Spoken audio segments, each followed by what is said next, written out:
hello my young ones. How are you all?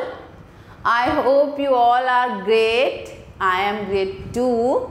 And today we will start our new chapter of our math book published by Rohan Publication.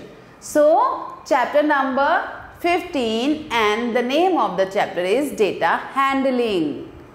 Data, सबसे पहले तो हमें need होती है कि हम chapter के नेम को अंडरस्टैंड करें कि क्या मतलब छुपा है उसके पीछे। डेटा हैंडलिंग, तो हमारे पास बहुत सारा डेटा होता है, बहुत सारे ऑफिसेज होते हैं, बहुत घर में भी हमारे पास बहुत सारा डेटा होता है। जैसे कि मम्मी ये लेती हैं कि इस बार किसकी पेमेंट कितनी जानी है, तो मम्मी वो सारा डेटा बना के रखती हैं, सबकी मदर्स करती हैं ये काम, ओके।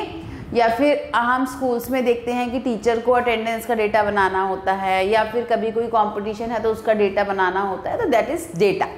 रॉ इन्फॉर्मेशन मतलब अभी हमने सिर्फ इकट्ठा करा है, अब हम उसे एक फॉर्म देंगे, एक टेबल में अच्छी तरह लिखेंगे, तो जब तक वो एक प्रेजेंटेबल फॉर्म में नहीं होता तब तक वो डेटा ही कहलाता। अब उसे कैसे हैंडल करना है, कैसे आपको उसको तरीके से यूज करना है, ये हम इस चैप्टर में पढ़ेंगे, that is data handling. Activity number 1. Write the names of the children in the class under the different columns based on the alphabet. तो हम different columns बनाएंगे, बच्चों के नाम लिखेंगे based on the alphabetical order with which their name starts. Make the children count and write down the number of names in each column. तो हमने क्या करा, ए वाले कॉलम में ए वाले स्टूडेंट्स के नाम लिखे, बी वाले कॉलम में बी वाले स्टूडेंट्स के नाम लिखे, और अब हम बच्चों को बोलेंगे जरा काउंट करो हर कॉलम में कितने स्टूडेंट्स के नाम हैं। तो हमने क्या करा, एक सारे स्टूडेंट्स के नेम को, दैट इज डेटा को हमने एक अच्छी तरह टेबल में लगाया और उसको इन्फॉर्मेशन में कन्वर्ट कर दिया कि हमारे क्लास में 50 स्टूडेंट्स हैं जिनके नाम ए से स्टार्ट होते हैं, 10 स्टूडेंट्स हैं जिनके नाम बी से स्टार्ट होते हैं, 6 स्टूडेंट्स हैं जिनके नाम सी से स्टार्ट होते हैं, okay. So now it is information, एक इन्फॉर्मेशन मिल गई हमें, ओके। सो चलिए देखते हैं डेटा कलेक्शन।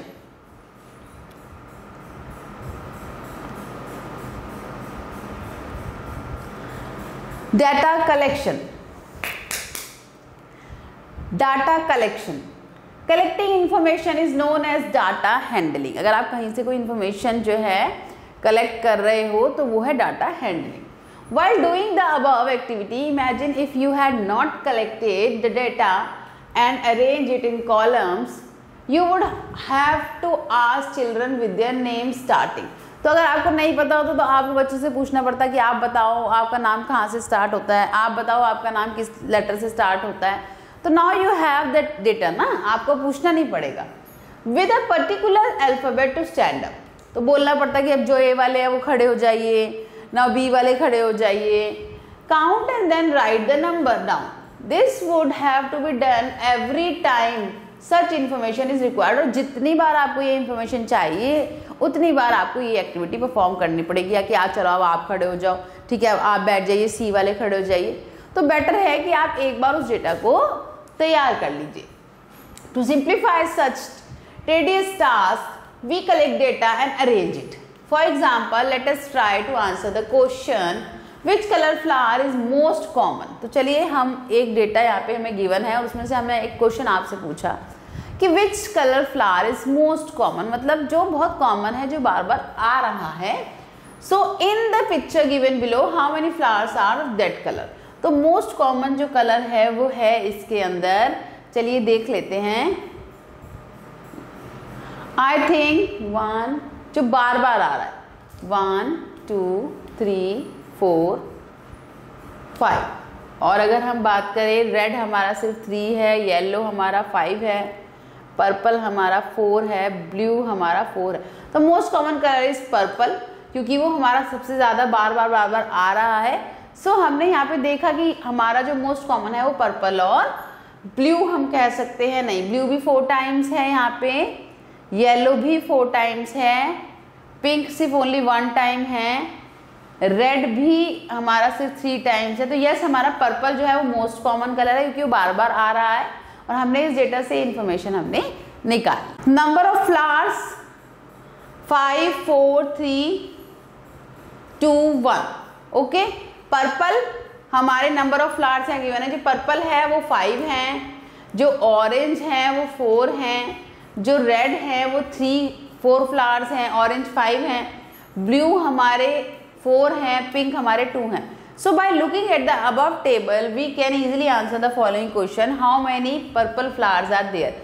तो हमने इस टेबल को देखा, अब हमसे एक क्वेश्चन पूछा गया कि पर्पल फ्लावर कितने हैं, तो हमने टेबल में देख के आसानी से बता दिया कि कितने हैं पर्पल फ्लावर, 5 है पर्पल फ्लावर। ओके, क्योंकि हमें यहाँ पे देखिए लिखा है नंबर ऑफ फ्लावर्स और यहाँ पे लिखा है हमारा जो है उनका नेम, तो यहाँ पे ये लिख दिया। चलिए, how many red flowers are there, red flowers कितने हैं, 3, क्योंकि हमने अपने टेबल में देखा और हमने काउंट करा, वहाँ पे शो कर रखा है हमने कि रेड फ्लावर्स हैं 3। How many blue flowers are there, 4। How many oranges flower are there. तो ये आंसर हमारे लिए बहुत सिंपल हो गए, क्योंकि इजीली हमने टेबल में देखा और हमने इनको आंसर कर दिया। तो ये अगर हम किसी भी डेटा, हमें डेटा गिवन है बहुत सारे फ्लावर्स और कुछ नहीं गिवन, पहले आप उसे एक डेटा में अरेंज कर लो कि हर कलर के कितने फ्लावर्स हैं, और फिर आपको कितने भी क्वेश्चन अगर हम रिगार्डिंग दोज फ्लावर्स पुट करेंगे तो आप उसे आसानी से आंसर कर सकते हैं। चलिए आ जाते हैं अपनी एक्सरसाइज पे।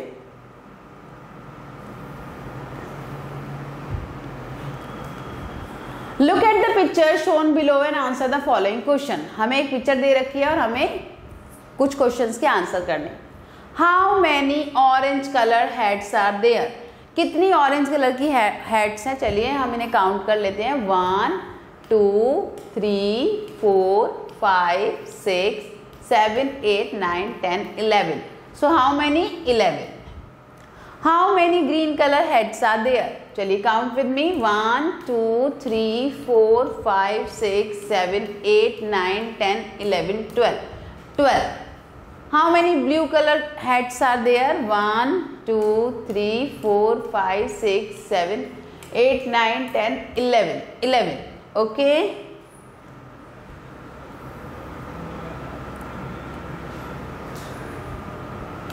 which has more than green color or the blue color, which heads are more, the green or the blue। obviously green colour की heads 12 हैं और blue हमारी 11 हैं, तो यस हमारी ग्रीन कलर की ज्यादा है। चलिए मैथ्स एक्टिविटी पे आ जाते हैं। Maths activity, collect the names of the staff working in your school. आपके स्कूल में जितना भी स्टाफ वर्क करता है उनके name collect. So you have to collect the names and now you have to arrange them according to the number of alphabets in their name. अगर किसी के नाम में 3 अल्फाबेट हैं तो वो सबसे 3rd नंबर पे आएगा, 4 अल्फाबेट्स हैं तो 4th नंबर पे कॉलम में आपको अरेंज करना है। अगर 5 अल्फाबेट है तो 5 नंबर पे आएगा। Like this you have to arrange and make it as an information. Okay, चलिए आई होप आपको ये चैप्टर समझ आया होगा। आप और टेबल्स जो है इस तरह का और डाटा आप निकालिए, उसको कॉलम्स में और रोज में अरेंज करिए और क्वेश्चन उसमें से आप पुट अप करिए। You will get the answers easily and practise this chapter at home also. Thank you, bye bye.